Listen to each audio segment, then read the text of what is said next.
an afternoon with Raj. And on the alternate months, there are larger numbers of people present. And then there's Paul in between. I don't mean to say that he abandons me totally, but he does dissociate. And he wonders what the heck good it's been for him to spend 23 years with no more results, with no more evidence of benefit. And yet, it isn't as though those who listen to me don't share with Paul that there's benefit.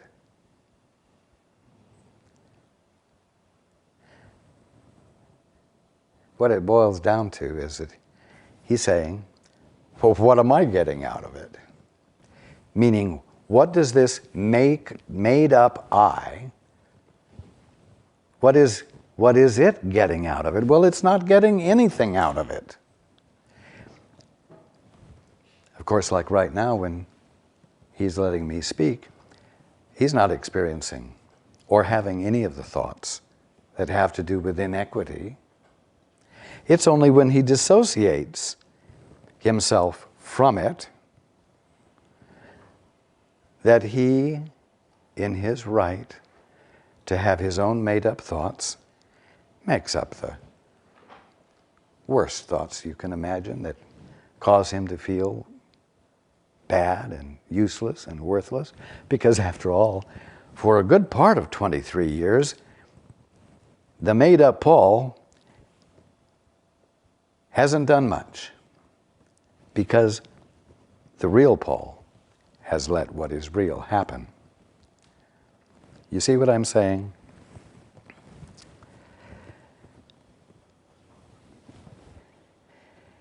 You cannot see the Holy Spirit with your eyes, nor hear him with your ears.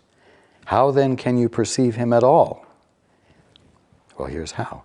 If you inspire joy, and others react to you with joy, even though you are not experiencing joy yourself, there must be something in you that is capable of producing it.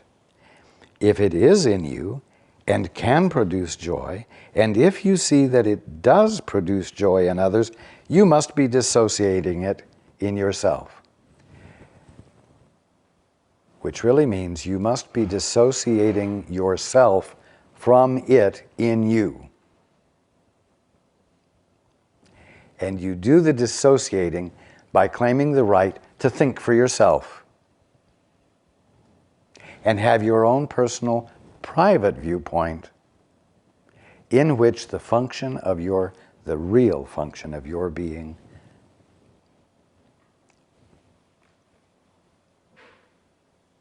becomes unavailable to you.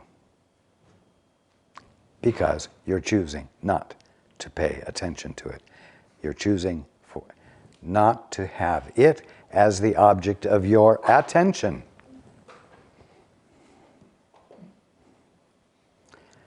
So you dissociate yourself from all that is true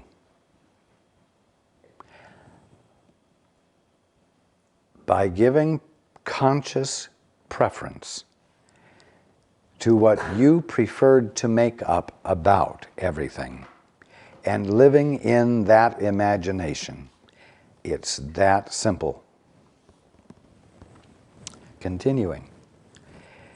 It seems to you that the Holy Spirit does not produce joy consistently in you only because you do not consistently arouse joy in others. Well, why don't you consistently arouse joy in others? Because they're not the object of your attention. They're not the object of your affection. Who you have made yourself up to be is.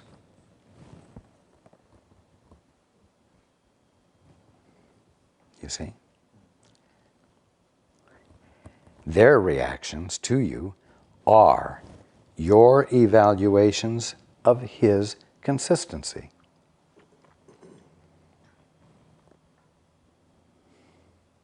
When Paul is just being Paul, existing in his memory of who he is, his made-up structures of who he is, he doesn't inspire much joy in anybody. He may not be a problem for everyone, but you know what? The train isn't moving. The movement that arises out of union isn't occurring. And so whatever appears to happen can't really be fulfilling. Not fulfilling capital P purpose.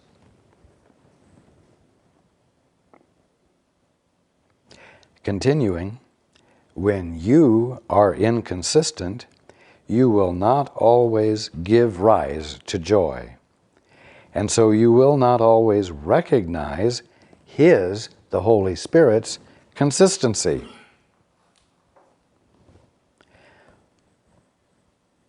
And you know what? That's what makes you miserable. That's what makes Paul miserable, grouchy, fussy, not too happy with his lot in life, because after all of this devotion, he hasn't gotten that much out of it. But the he that hasn't gotten much out of it is the conceptual he that he holds in his mind. It isn't getting much out of it because it can't take credit for any of the good stuff that's happening.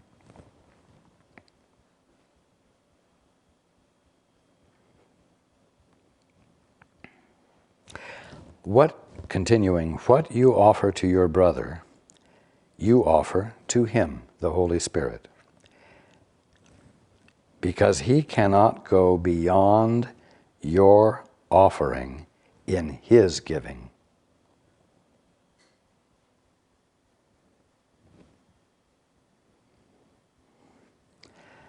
What you offer to your brother, you offer to the Holy Spirit.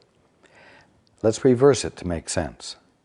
What you offer to the Holy Spirit in terms of your attention and in terms of your willingness to yield to Him and not function solo, that willingness is what ends up being given to your brother, because the Holy Spirit can be through you. And therefore, something of value ends up being extended to your brother.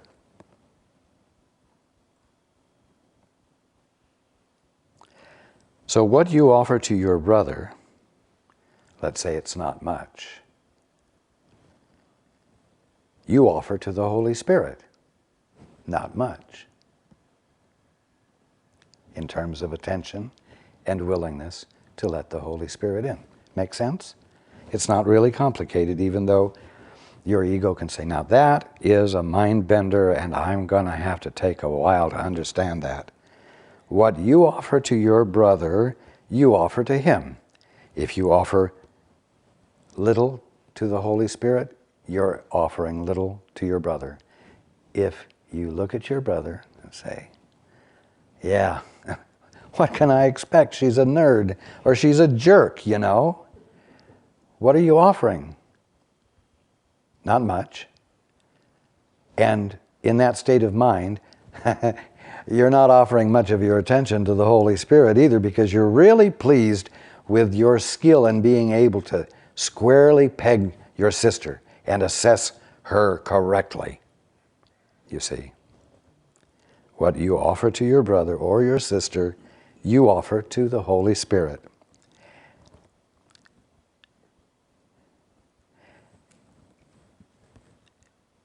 Because He cannot go beyond your offering in His giving.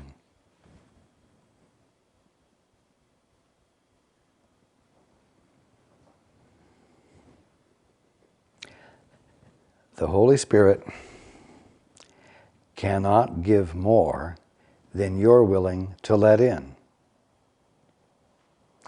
And so only what you let in can end up being extended to your brother.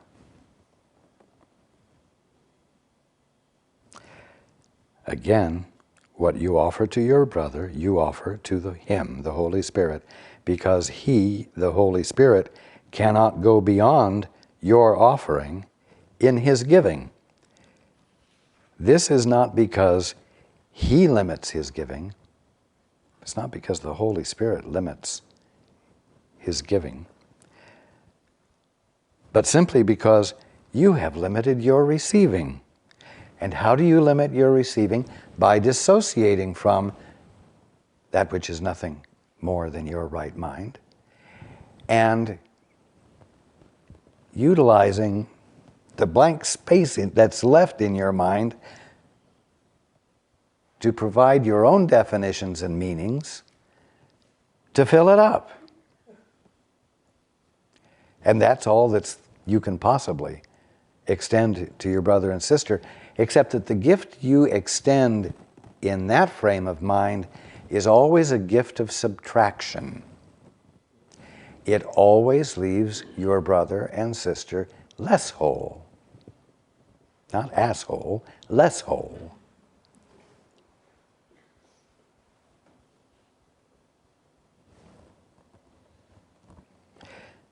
Again, the continuing, the will to receive is the will to accept. The will to receive is not something your ego is capable of doing.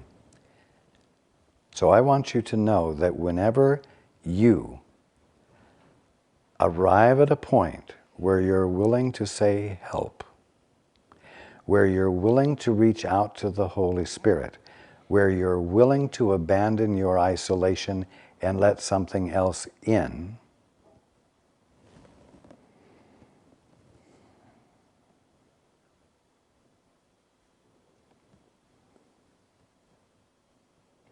you move out of the realm of subtraction.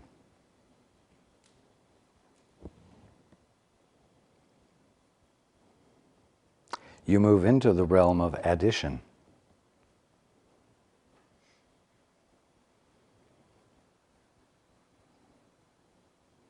And what is given does not deplete you, but becomes yours as well.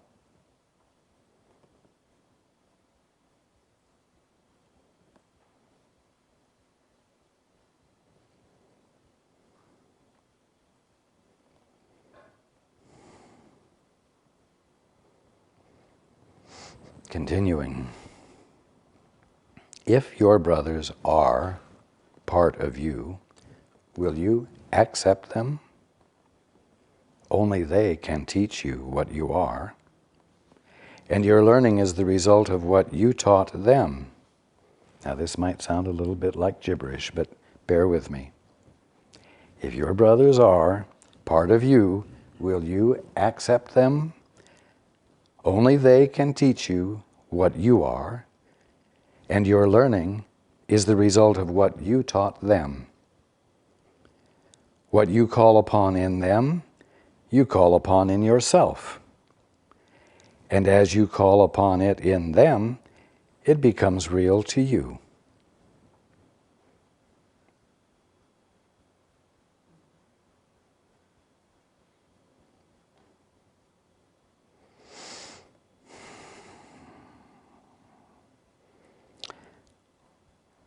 These sentences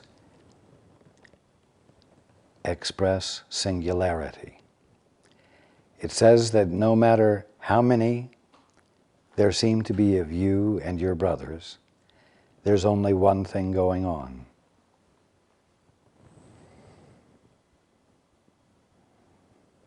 Your brothers teach you who you are.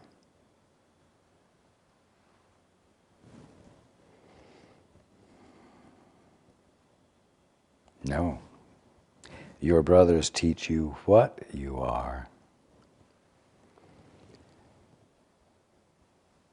Your brothers teach you what you are by virtue of their clear or unclear behavior, their clear or unclear thinking. They teach you what you are by providing you with the opportunity to engage in this hesitation. that causes you to turn to the Holy Spirit, that causes you to experience an infilling which you may not feel totally yet, but which will overflow and be extended. And when it is received, you have the evidence of the movement and the evidence of what you are. The puppet, the place where God manifests. Not you manifest, but where God manifests. Or your brother's clear or unclear thinking and behavior based upon it causes you to not hesitate, but to move forward like a bulldozer from your best judgments and really put your brother in his place. Or move him to the best of your made-up ability to cause him to find himself in a better place than he was. But see, even if your brother's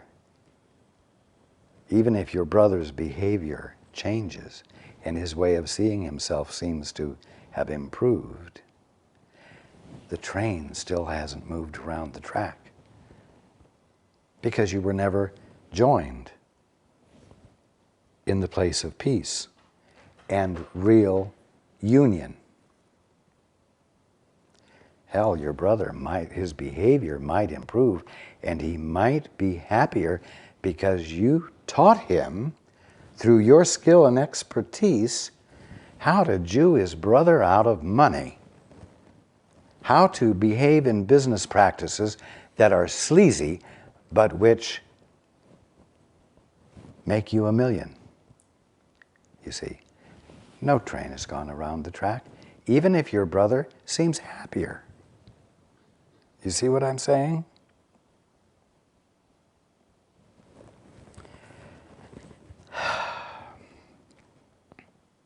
Only they can teach you what you are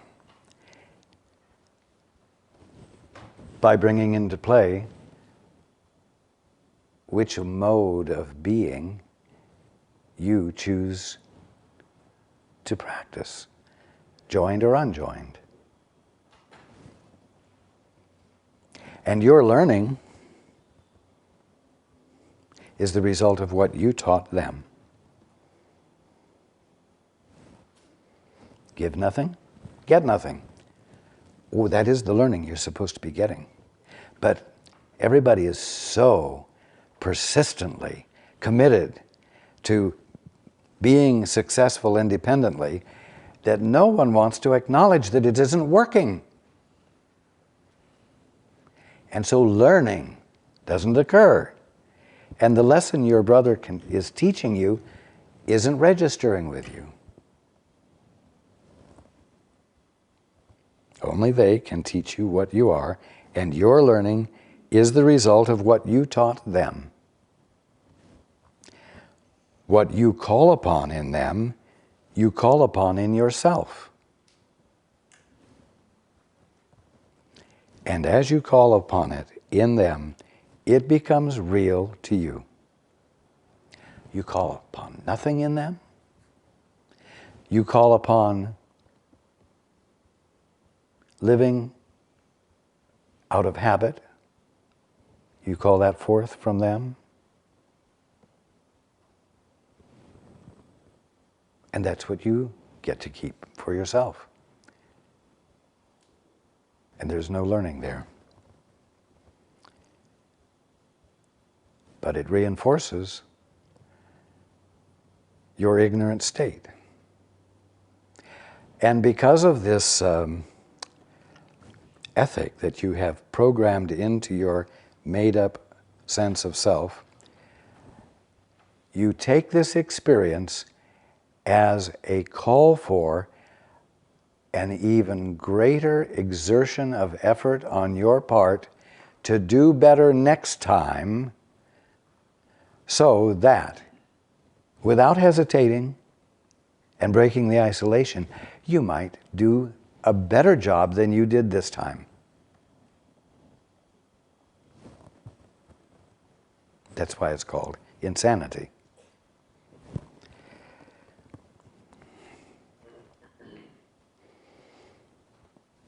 God has but one Son, knowing them all as one. God has only one creation, no matter how infinite it is.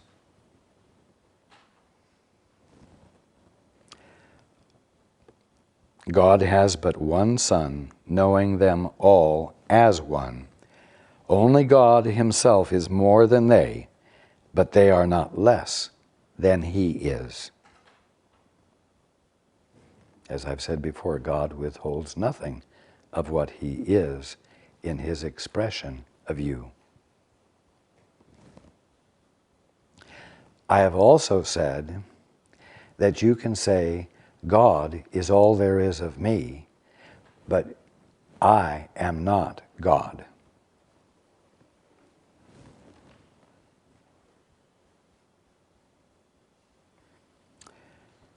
Again, only God himself is more than they, his sons. But they are not less than he is. Would you know what this means?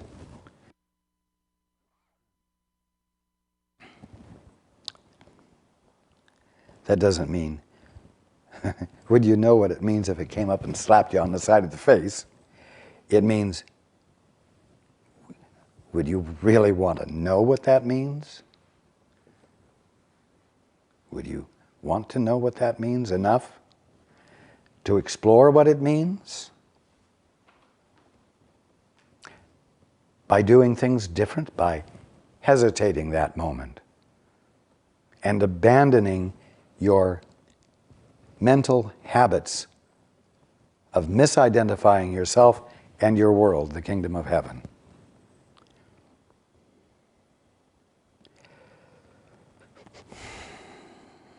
Would you know what this means? If what you do to my brother, you do to me. Here's another gobbledygook sentence that simply expresses a singularity. This and that are this. And that and this are this. Because everything is this. Only this is going on. No matter how many that's there are, it's all this. It's all one thing going on. It's one thing infinitely self-expressed. It's creation. It's what God is being infinitely. If what you do to my brother, you do to me, and if you do everything for yourself because we are part of you, everything we do belongs to you as well.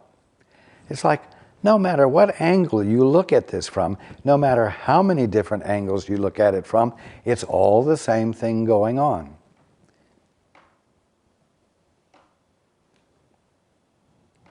There just isn't anything private.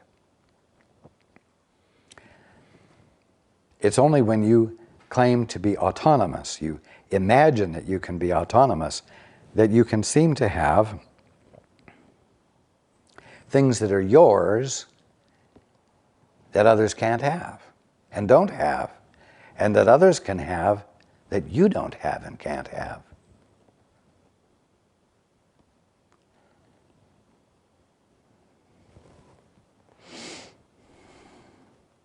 Every soul God created is part of you and shares His glory with you, God's glory with you. His glory belongs to Him, but it is equally yours. God's glory belongs to God, but it is equally yours. God has withheld nothing of what He is in His expression of you and your brother and the tree and the sowbug. You cannot then be less glorious than He is. And you can't be less glorious than your brother is, and your brother or sister can't be less glorious than you are. No matter how well you have described them in the most unfortunate words to be less than you.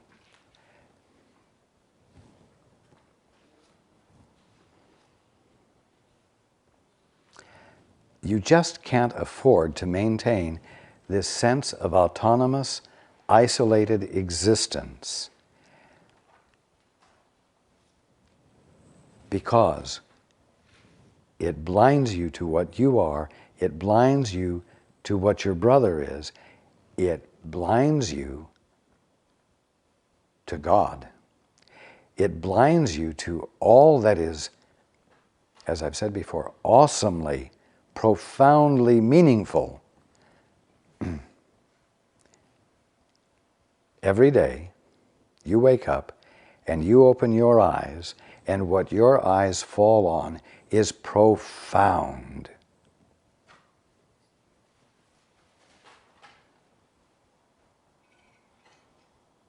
Because it's God being that.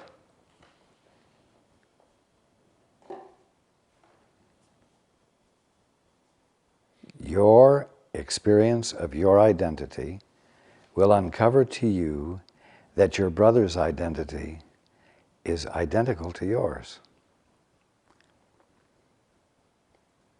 That you and your brother are one. One in being. One in nature. One in character.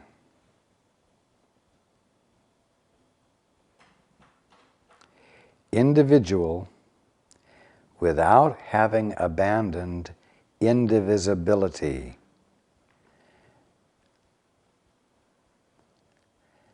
When you claim a private, autonomous sense of self and try to exercise it, you are saying that you have attempted, and you fooled yourself into believing that you have succeeded in dividing that which was indivisible, God infinitely expressed. And as long as you maintain this sense of having successfully divided what is infinitely indivisible, you will seem to have you and everything else that you are infinitely divided from. It won't be a true experience. And the only reason you'll be having it, and the only reason it will seem real, is because you've given preference to it, and you're enjoying this so-called thrill of believing that you've had the authority to do something that actually changed what couldn't be changed. Wow, you are equal to God, and you are enjoying the experience, even though it is pure illusion. Continuing, God is more than you only because He created you.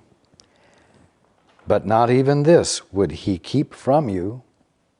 You see, you did not create God. And in that sense, you are not God. But you know what? The subject wouldn't even come up if you weren't at the moment indulging in a sense of independent selfhood and giving preference to it in your mind. When you abandon it, there is no sense of separation from everything. Everything does not meld into some amorphous, nebulous something that you're inseparable from.